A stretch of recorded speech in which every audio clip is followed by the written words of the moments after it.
delayed. 15-10. Touchdown, Chargers.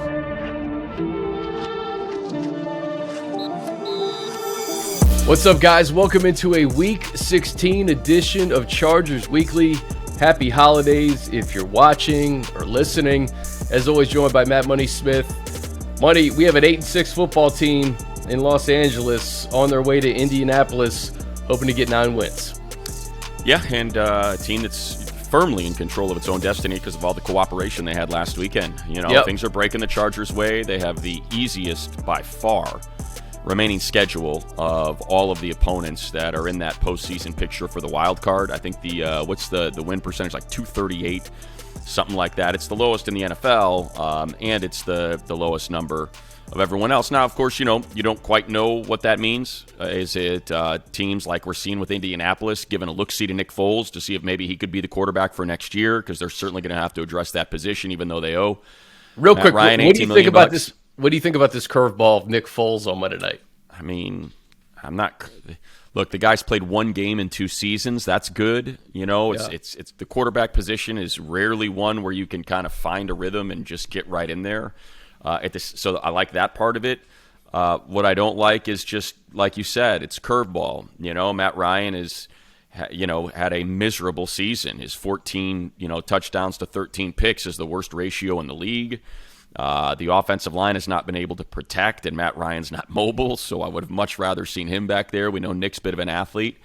And I think you put it best, Chris. It's curveball. So, it's just another in the line of things. But look, the Chargers defense has played lights out the last 2 weeks against, some very good teams, a Derrick Henry-led Titans offense and Tyreek Hill, Jalen Waddle, Tua offense that was able to throw 29 up on the board against the Bills the following week. So, at least the defense is playing a heck of a lot better right now than they had been prior to those last 2 games. Let's start with the defense. So last week, I think many people expected a street fight like that, right? 17-14, you play against this Titans team. That's kind of what you get if you look at their scores. But back-to-back games by this defense holding the opponent under 300 yards. 3 for 11 on third down. Michael Davis is playing awesome. Braden Fehoko played really well. I think they did as well as expected against Derrick Henry.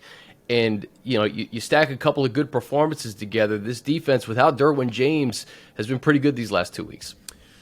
Yeah, I think for the Chargers, and it's funny, it's very similar to the Miami game, right, where the numbers are almost skewed. Even though they're dominant numbers, they're skewed because of that last drive and just, getting time off or playing, I guess, to prevent the explosive play, which ultimately sort of led that offense to get a little bit of breathing room and not letting them try to get that one big one. But they set the edge well, even though, Derrick Henry had a good day. I thought they played, there really weren't that many explosive runs. And, there was one that really could have gone to the house that Nas did, or I think it was Alohi, did a great job of tripping him up before he was able to break through. So that was good. I think defensively, you're starting to see the guys that need to make plays. Even going back, a couple weeks before the wins, before this 2-game win streak, Morgan Fox getting a sack. This last one, Joe Gaziano, the first of his career, Chris Rumpf, the first of this season, Kyle Van Noy, his second in a row, because Khalil is still commanding so much attention. You have to see those guys produce, and they're starting to, and I think everyone's starting to get a little more comfortable playing, and perhaps they've just sort of stumbled upon something, and they've simplified the offense without Derwin. I mean, the defense, I should say, they've simplified it without Derwin, and they're attacking, and they're able to just kind of pin their ears back and get after it. And I think they'll be able to do that against this Colts team without Jonathan Taylor as well. I think this is why you sign a guy like Kyle Van Noy, who's come on late, veteran presence. DJ broke him down this week in film room, just the impact that he's made on this defense the last 2 weeks. Fehoko said in the locker room after the game that he's been kind of leading these player-led meetings and talking about that every game here is a playoff game. So to have that veteran presence late in the season, I think it's no coincidence that he's playing his best ball right now. Yeah, look, and I think that was something Coach mentioned when he was signed. He mentioned championship pedigree, and it's someone who's a leader, someone who's won Super Bowls, that is going to command respect in the locker room. And this is the time of year where that carries a lot of weight. And, we've been around Kyle enough. He's very vocal. He is not afraid to share his opinions and where he's coming from. So I 100% agree, and I think for Kyle Van Noy now, just that his play on the field is starting.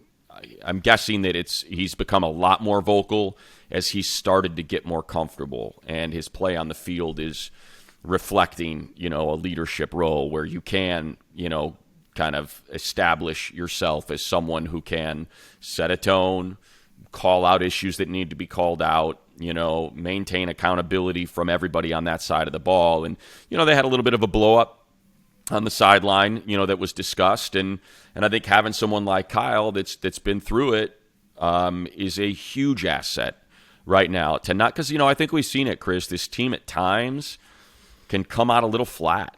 They can just, and I thought that I like the sideline fire, to be honest. 100%. Like, I thought that was a little bit of the case on offense against Tennessee after that first drive. It's kind of the energy in the building sort of disappeared after a couple punts, and it was just really hard for them to find it again. So I think to have someone in the locker room that does have that fire, that vocal leadership quality is a big asset for this team, because look, they could be hitting some flat atmospheres here these final three. It's supposed to be 3 degrees in Indianapolis with 30-degree wind chill. How many people want to get on the roads and show up at a game where their team's got 4 wins this season, and brave those elements, even though the game is indoors? Do they want to leave their house for it? Same thing with Denver. Who knows what that atmosphere is going to look like in the first week of January. Right now, it's 20 degrees below zero as we're doing this pod. So, there's going to probably be some bring your own energy games. And I think it's important to have that leadership that reminds these guys, you got to bring your own. You can't always rely on the fans and the stadiums to give you the juice. Sometimes you got to make it yourself. So let's go to the offense. And, I think this is a perfect example of the past doesn't necessarily predict the future. But yeah, I looked at the last 2 games of the Titans defense and I was like, all right, this is going to be a Mike Williams game from start to finish. And it was far from that. They scored a touchdown on their opening possession, but they had 12 possessions in the game, Money, 7 punts, 2 picks, that opening drive touchdown, the late drive touchdown, and then the game-winning field goal, Cameron Dicker, 43 yards. I agree with you. I think it felt flat at times, and then all of a sudden, when you needed it the most, Justin delivers. That 35-yard strike to Mike Williams was awesome. And it's just, I wonder kind of where this offense needs to go here these next 3 games in an effort to maybe have even more confidence going into the playoffs, because I think you're going to have to score a lot of points against Patrick Mahomes and Joe Burrow and Josh Allen and Lamar Jackson, whoever's in the postseason. You can't score 20. So I think there's a couple things and I'm just looking for people that are watching the video, and I'm looking off screen. I'm just looking at the play, the way the play by play and the drive summaries are.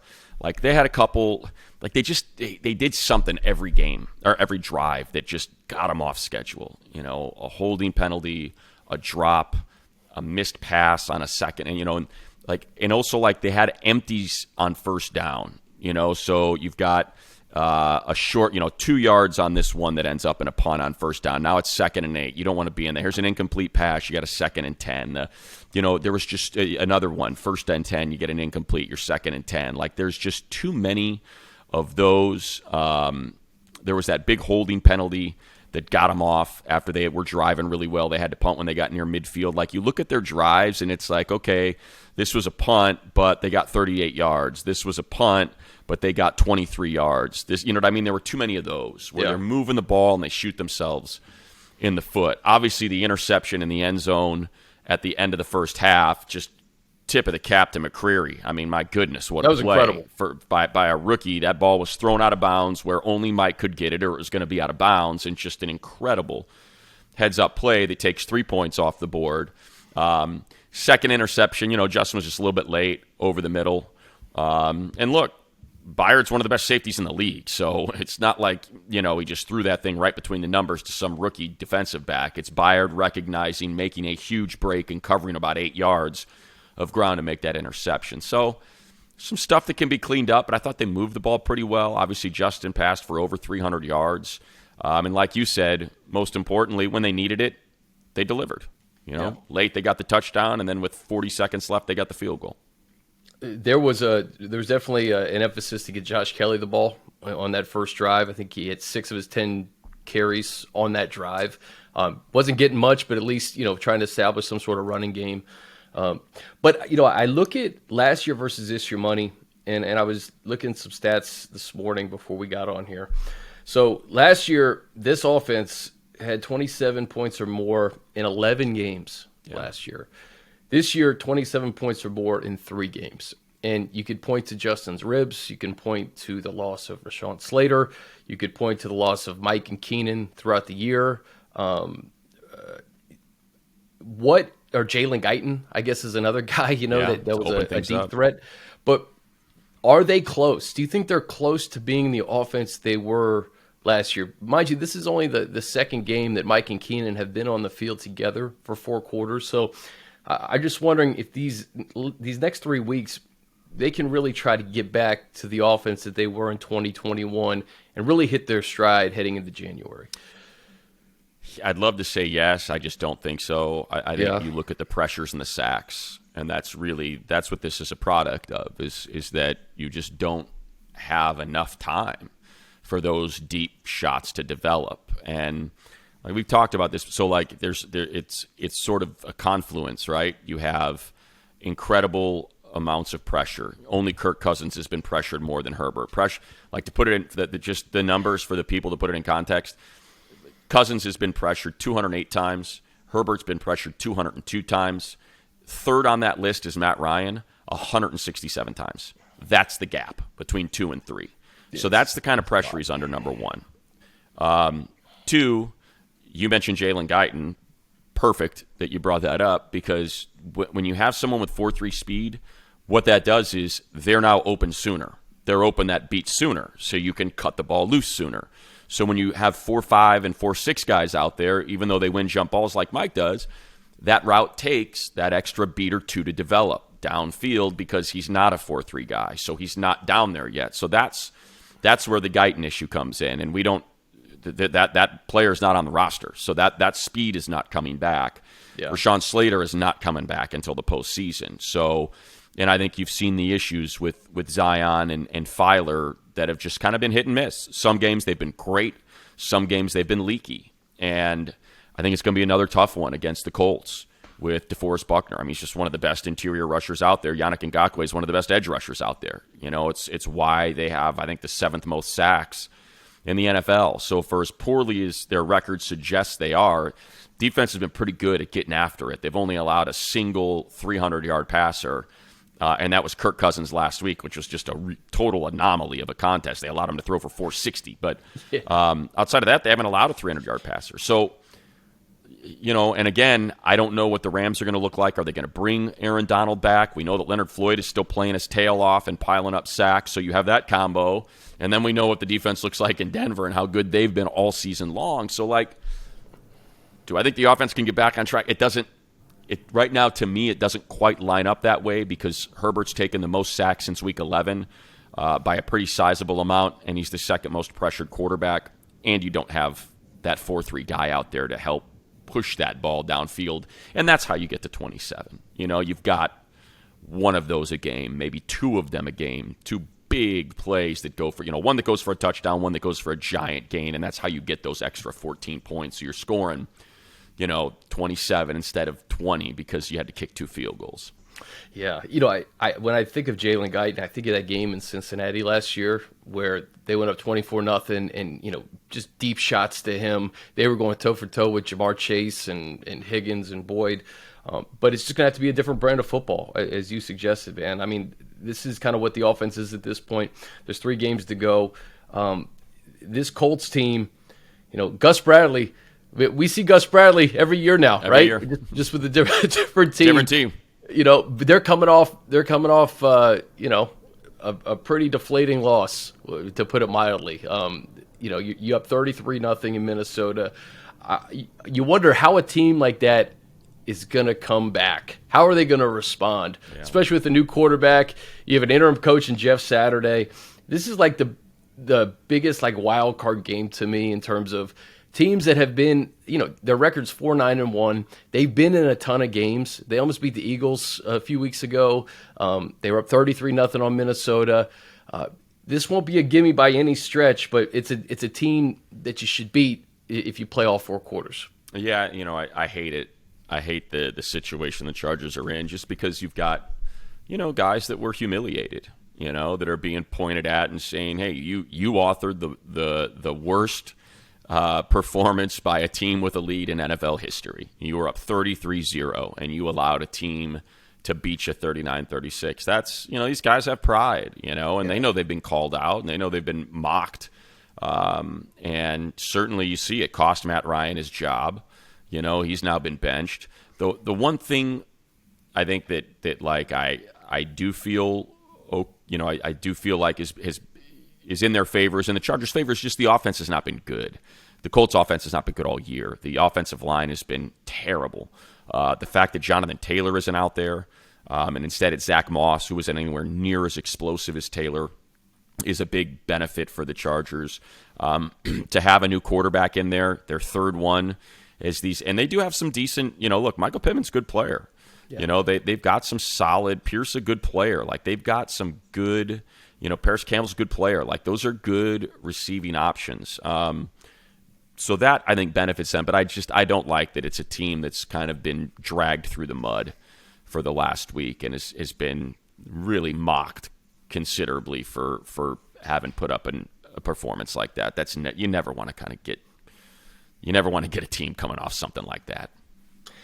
I look back exactly a year ago, and I think Brandon Staley's been open about this, the need to close the season strong. Sometimes you need to go through something to realize, hey, this is how we correct it. And last year was not a strong close to the season for the Chargers for obvious reasons. We know what happened with the COVID game in Houston and what happened in Week 18 that prevented them from getting into the postseason.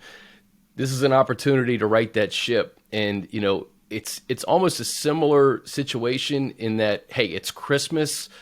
You're traveling on Christmas Day. You're getting on a plane, on the road, going to Indy. You got to wait all day on Monday.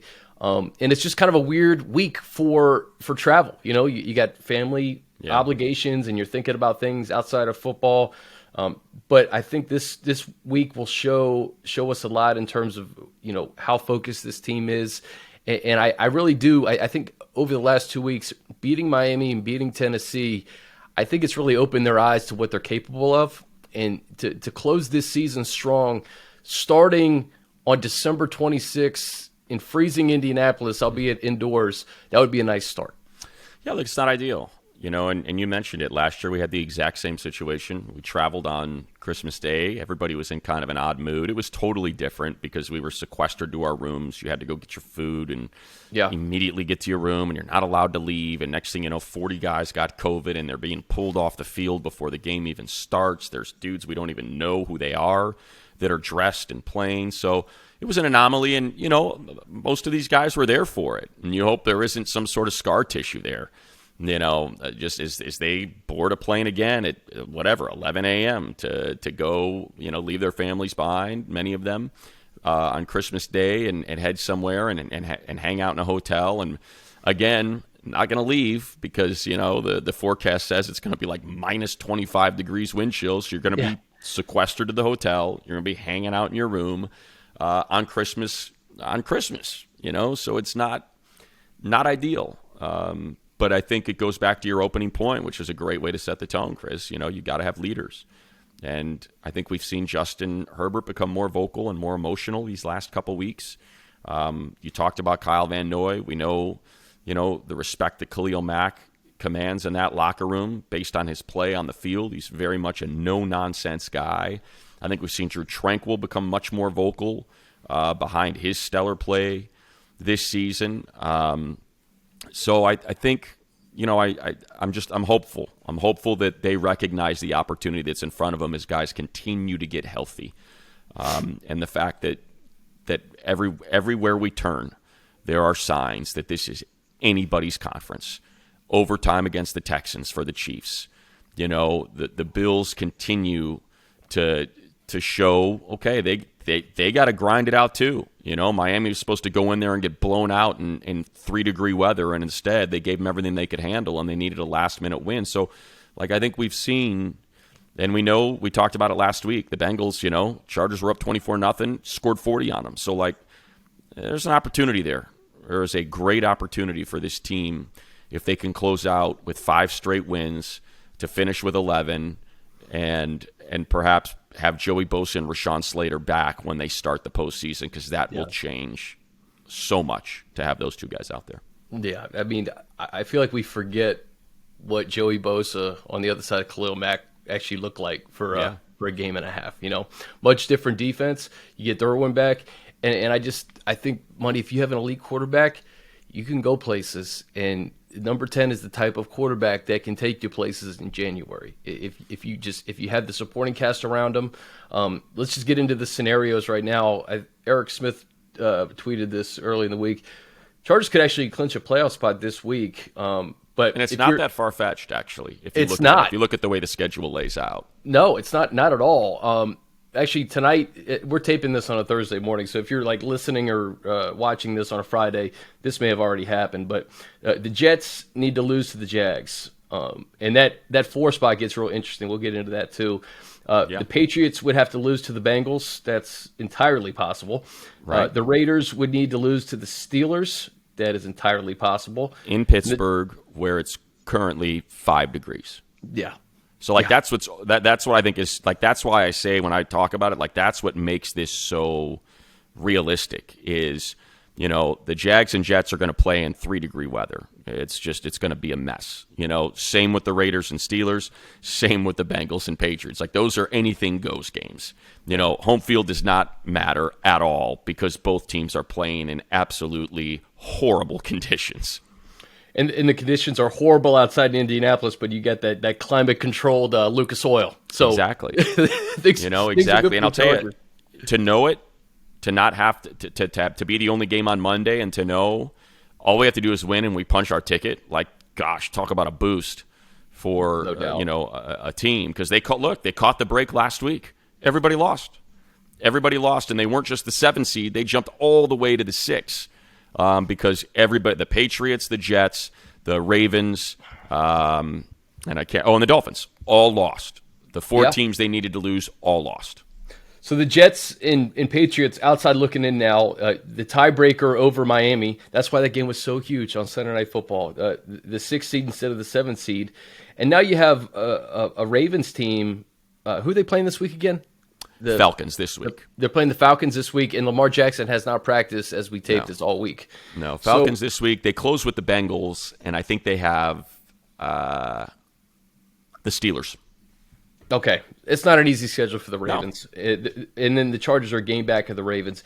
You win out. But they'll hold the tiebreaker if they win out, they'll hold the tiebreaker with conference record. They'll end up having one more conference win than the Ravens, because the Ravens only have AFC games left. Or after the Falcons, they will have those 2 AFC games. So if they lose one of those, then Chargers will be in business. So we've gone the last several weeks with the Chargers outside looking in that 8th spot. Right. This team could be the 5th seed by week 18 after the Broncos game, and they'd be going to Duval or they'd be going to Nashville. And they'd be either getting revenge over the Jags or playing this Titans team without Ryan Tannehill. So it's imagine what a month can do. It's crazy. I don't want to jump too far ahead because you got to just punch your ticket to the playoffs, but we can at least talk about these different scenarios. I mean, to get the 5 seed money, after everything that this team has been through, that'd be pretty impressive.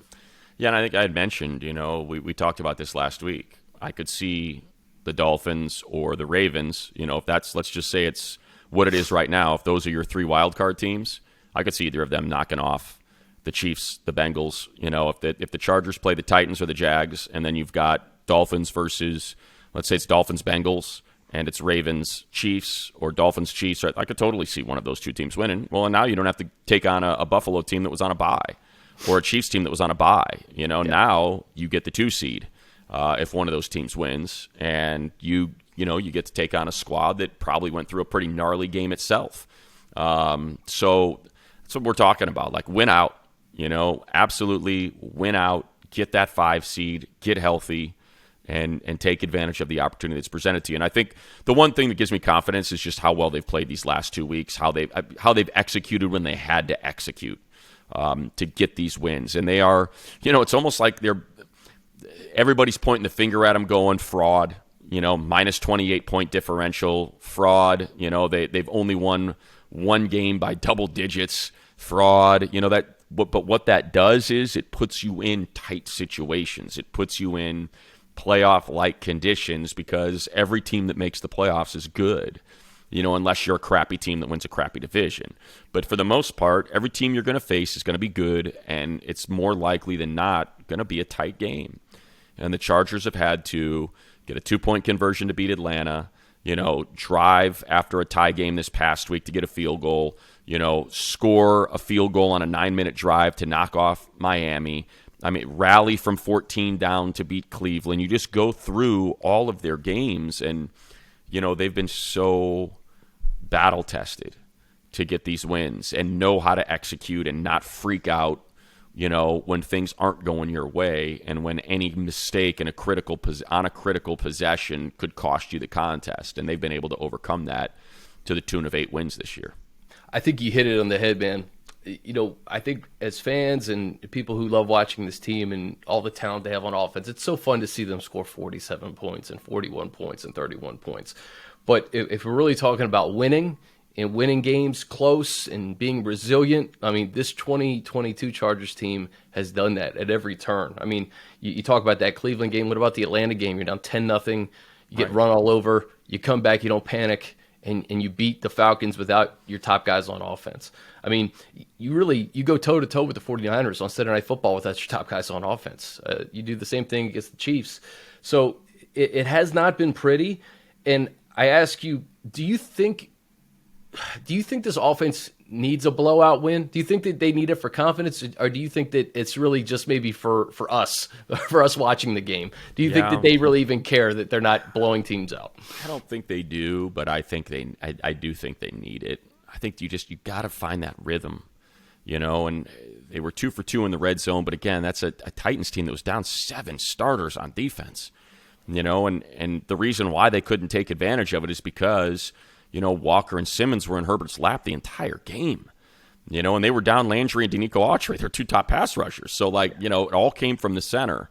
So I just would love to see this offense in rhythm. And look, it was pretty in rhythm against Miami. It felt really good. You felt those explosive plays. They are converting third downs, which I love to see. They're preventing teams from converting third downs, which you'd love to see.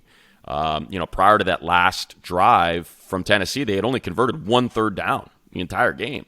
So, I think it's getting there, but it's not there. Look, it looks a lot better. It looks a lot better now than it did 3 weeks ago. It certainly feels like Justin Herbert's healthy. Mike Williams is healthy. Keenan Allen is healthy. I think it's just up front that needs to get fixed. Somehow, some way, it's just specifically, on that interior. When you go through here, I'll pull it up. When you go through the front, you look and, you've got Matt Filer with the most pressures, 38 and 4 sacks allowed. Second most, Zion Johnson, 37 and 4 allowed. That's right in his lap. Yeah. And it just throws everything off. With Corey in and out of the lineup this year, too. Yeah. But, even with Corey back these last 2, it's been rough. It's been really rough for those 2 guys. So I think if they can kind of get settled in, like you said, and maybe Corey's not 100%, and maybe he gets more and more healthy as the season goes on. And look, it's all going to change when Rashawn comes back if he comes back. So, Jamari's given up 35 pressures and 4 sacks. So, I think if you can get that front to get settled, I feel pretty good about all the weapons. I feel good about the Josh, Keenan, Mike combo out there. And Gerald Everett, who's got a career high in catches, and is putting up career high numbers, and how important he's been. And obviously, we know what Austin means in the passing game and in the run. My God, his touchdown was incredible against the Titans. Guy got hit 5 yards from the end zone, from the goal line, by 200-300 pounders.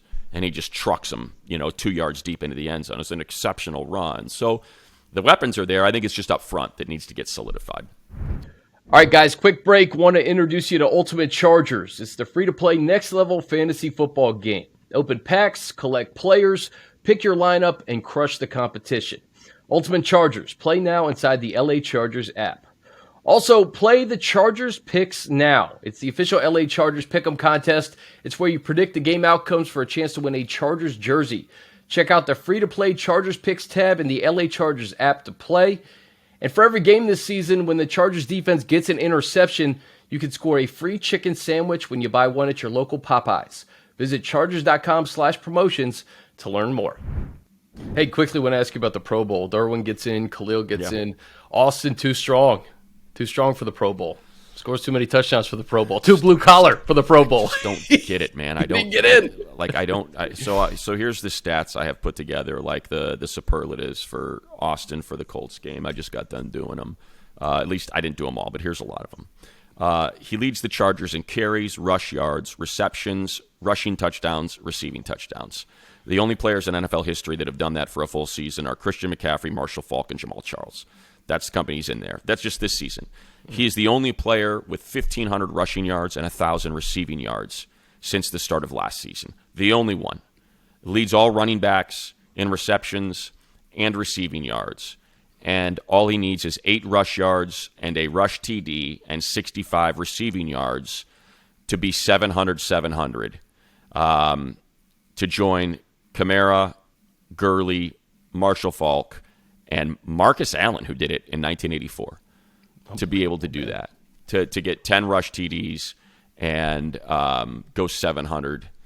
And help me understand how that's not Pro Bowl caliber. Like, I just don't. That doesn't. So who got in? Who got it? Jacobs, Chubb, Jacobs, Henry. Yeah. It's like, okay, I get it. They're your 3 leading rushers, but you mean to tell me that Josh Jacobs, and the guy had one really big game. If he doesn't have that 300-plus yard game in overtime, we're not having this conversation. Like, Austin's in. Like, ultimately, that's kind of the way I look at it. Has Josh been a really good runner this year? Absolutely. But at the same time, I think if his numbers, don't include that one singular 300-yard contest that everybody's talking about, because he was incredible in that game. Yeah. It's just hard for me. Like, the body of work, 692 on the ground, 635 through the air, 9 touchdowns on the ground, 5 touchdowns receiving. It's just, I don't get it. I don't get how that's not ahead of a guy that's just like, same with Nick Chubb. Is Nick Chubb a Pro Bowl rusher? Yeah, absolutely. I mean, Nick Chubb's got 1,252 yards and freaking 12 touchdowns on the ground. Yes, he's incredible. But the Browns are 6-8. The Raiders are 6-8. Where are the Chargers with no Keenan Allen, no Mike Williams for a stretch, and Austin Eckler doing all that heavy lifting at 8-6 to keep him in the playoff hunt? Like, that should be worth something. I know, and it's not in this Pro Bowl voting. And the only thing I can glean from it, Money, is that, okay, he's not like a bell cow running back. He does too much. Like, he's such a weapon in the passing game that you don't think of him as like this. You don't think of him as a Derrick Henry or a Josh Jacobs. You think of him as a guy who can do a little bit of everything, maybe a pass catcher. So, my thing is, maybe we do a slash. Maybe we have a slash starter in the AFC and NFC, and Austin would be in it every year. He does it all. I mean, it's like, I'm going through it now. You have, he's 4th in receiving yards, 4th behind Diggs, Hill, and Jefferson. I mean, in receptions. So yeah. I've got to go all the way down to McCaffrey, who's got 20 less than him. 21 less to find the next running back with that kind of number of receptions. So, like, that's, the guy's got, if you go through first downs, what's the goal? To maintain possession, right? Austin has got a ton of first downs. He's got touchdowns. He's got, the guy's got 14 combined touchdowns. It's like, what do you want? I just don't. That's the one I don't get of all of them. He's been. I can understand that Drew, just doesn't have that name yet. But Austin's a guy that led the league in touchdowns last year, and He's tied for the lead this year. Like, how does that not? What's more important than touchdowns for an offensive player? So, yeah. What was I going to say? Austin, I think you have to give him that and he's credit. first alternate too, Chris, so he's going to get in. He'll get in. You know what I mean? He'll get in. One of those running backs will be like, I don't feel like going. You mentioned like the glue of the offense when Keenan and Mike was out. Like, that was Austin, man. Like he went toe to toe with Nick Chubb in Cleveland and had 173 yards rushing, I think, if I'm not mistaken. Like, they were down 14-0 in that game. Austin Eckler brought them back in that game. So I think Austin would tell you, though, he'd be more interested in getting to the playoffs and going deep than going to the Pro Bowl games in 2023. Yeah, no doubt. For me, it's just, I want to see the guys get paid. So many of them, especially Austin on his second contract, he's not on a rookie deal, so I would assume there's Pro Bowl incentives in there. Yeah. I want to see him get his bonus. Sorry, Spanos family, I don't mean to take money out of your pocket, but I'm sure you have no problem paying a guy for earning an incentive like that. So I'd love to see the guy get paid, man, because he busts his tail every game, and and he deserves it. And I just think, I look at it. So Josh Jacobs, Josh has 1,495 rushing yards. It's hard not to have the league's leading rusher with 11 touchdowns. All right, I'm going to back that one up. So he's got 11 touchdowns. Henry's got 12. Derrick Henry's the entire offense for Tennessee. It's we're not knocking. You know what's funny though? Like, if you go through Derrick Henry's game log, because I was looking, I was like, oh, you know what? The Chargers did a pretty good job. They held him to 105. That must have been one of his lower totals of the year. No, like he had some weird games. Yeah, he had a stretch: 30 against Philly, 38 against Cincinnati, 87 against Green Bay, 53 against Denver. That's a 4-game stretch right there to start the season. 82 and a loss to the Giants, 25 and a loss to the Bills, 85 and a nail-biting win over the Raiders. So it's not like he's had a boomer bust season. 100%. He had a 219, a 120. He had a 219 that really kind of was able to equal out against the Texans. That was able to kind of give him those big numbers. But I guess that's what I'm going to amend it. I'm going to amend it to say, yes, you got to have Josh Jacobs in there, even though there was the one big game, because you can't not have your leading rusher and a guy with 11 touchdowns not in there. So I'm going to say, yeah, boot Derrick Henry for Austin. Glad we talked this out. Yeah, I upset the Raider fans enough. Yeah, exactly. Chargers beat the Titans. That was the deciding factor. We're going to put Austin in the Pro Bowl. Exactly. Hey, this play, again, I don't want to jump to January too quickly, but I'm just looking at the first 7 seeds and what a treat this playoffs would be if this holds. Josh Allen, Patrick Mahomes, Joe Burrow, let's say maybe Trevor Lawrence. I guess could be Malik Willis. Don't get it twisted. That's a very, very real possibility. Real. Yeah. All they got to do is win out. They control their own destiny. People don't realize that. If they win out, they will win the division because they will sweep the Titans. Jets, Texans, Titans. Jets, yes. Jets on a Thursday night in 1-degree weather. Houston in Houston, and Tennessee at home. So it is. Okay, so for the sake and by the way, I would much rather face the Titans than the Jags, as we know full well because we've already seen that horror film. We've seen it. So much rather face the Titans.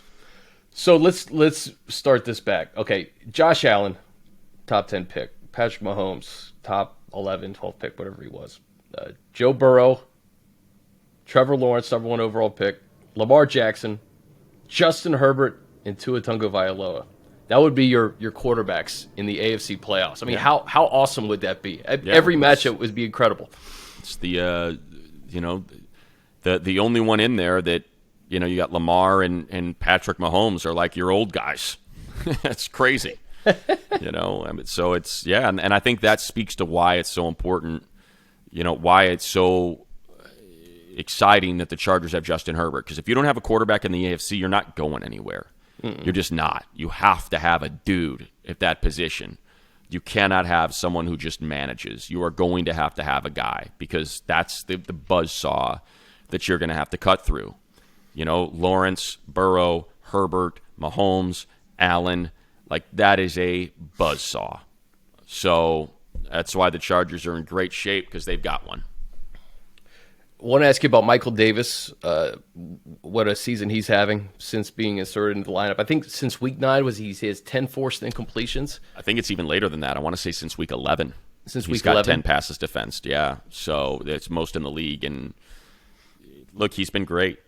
He's been great, and I think you talk about football players and pride and ego, and here's someone who played pretty darn well last year. I think you could have an honest debate about who was better at corner last year, Asante or Michael Davis. I think that's a totally legitimate debate. Asante gets the starting job. JC gets the starting job. Bryce Callahan's brought in for nickel, and Michael's the odd man out. And you never heard any complaints. You never heard, I demand a trade. He's going to be this is the last year of that short extension he signed. He's kind of kept his head down, and then all of a sudden he's called upon, and now he's one of the better corners in the league. And it's certainly going to make for an interesting decision, for the Chargers, because we see how valuable he is, and what he means to this team, and where they would be without him. And look, he got rewarded. You think about an undrafted free agent. I'm just trying to go to his contract. I want to make sure, because he might have one more year. I can't remember if he's in year 2 or year 3 of that extension. Yeah, so he'll have one more year. So huge win for the Chargers to have him locked up for one more year. There you go. So forget all that. He's playing great. And, got his $25 million deal, which I'm sure, again, a lot of times guys get upset. They want to play. But Michael kept his head down. He's been called upon, and he's having his best season of his career. And his career kind of comes full circle Monday night, because he got his start in L.A. 2017 under the tutelage of Ron Miles and Gus Bradley. Yeah. And he'll see those guys on Monday night. Money, we'll get out of here on this. Your keys to victory on Monday. We kind of set the scene. It's a weird week. The curveball that is Nick Foles at quarterback, a team coming off an embarrassing loss in Minnesota, and the Chargers need to have it. And the Chargers could know if they punch their ticket Monday night to the playoffs. Yeah, so I think there's a couple things. One, bring your own energy. I think it's going to be I could be wrong. People could have a bunch of people could have the day off work. They're taking off that holiday week between Christmas and New Year's, so maybe it'll be packed. But I think just with the weather, with the performance of the Colts, I'll be really surprised if there's a lot of action in that Lucas Oil. So bring your own energy. Get ready to freaking get after it yourself. Motivate yourself. 2, mistakes. This is a team that we saw was able to really capitalize defensively off mistakes against Minnesota.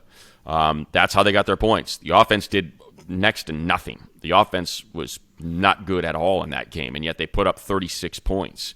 They had 2 defensive touchdowns. It's a team that has good special teams, so continue to have special teams dominate. I do not think this is an opponent to take lightly, specifically on the defensive side of the ball. So after throwing 2 interceptions, in the game last week, take care of the ball, respect your opponent, bring your own energy. And I think defensively, you ought to be able to get after it with no Jonathan Taylor, with Nick Foles making his second start in 2 seasons, his first this year. And don't put your defense in a tough spot. I think they should be able to get after it. I think in terms of ranks,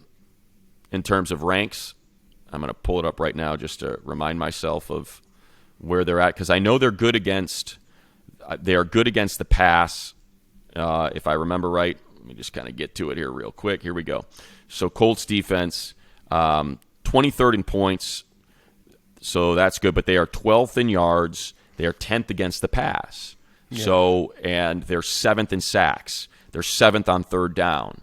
So they can get after you. So make sure, take care of the football. Takeaways, they got 15 of them. So it's kind of what I think that's the key. Is, I trust the defense to play sound. I think they're going to have their third, solid week in a row of good defense, because you don't really, you could pin your ears back and get after them. I don't think you need to worry as much about the run game.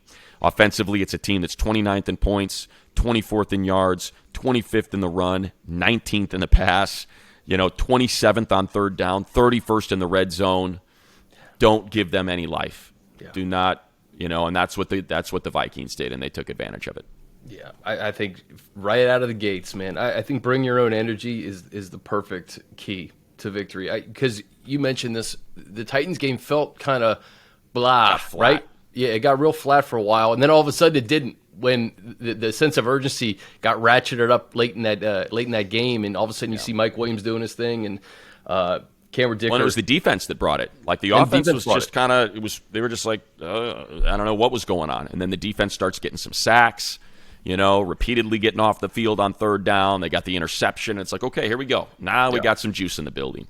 And all three phases, man. This is where it's like, sometimes the offense will win you a game, defense will win you a game. This is where everybody's got to be connected late in the 100%. Year on the road against an inferior opponent, and that's what the Colts are. And hopefully the Chargers can take care of business, man. Hey, Merry Christmas, Happy Holidays. Enjoy your family, and I will see you. I'll see you on Sunday. Chargers flying out Christmas Day, and I hope I don't see you on Sunday. I'm supposed to be flying to Chicago tomorrow, but as we know, we got a bomb cyclone is what they are calling it, weather event. So all the flights into Chicago from here were pretty much canceled today.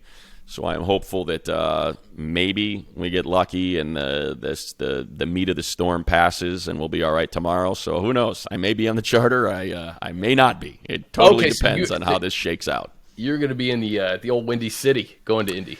Yeah, going to see the family for Christmas. It really, the schedule makers could not have done me a greater favor by putting us on a Monday night, 2.5 hours from where my parents live.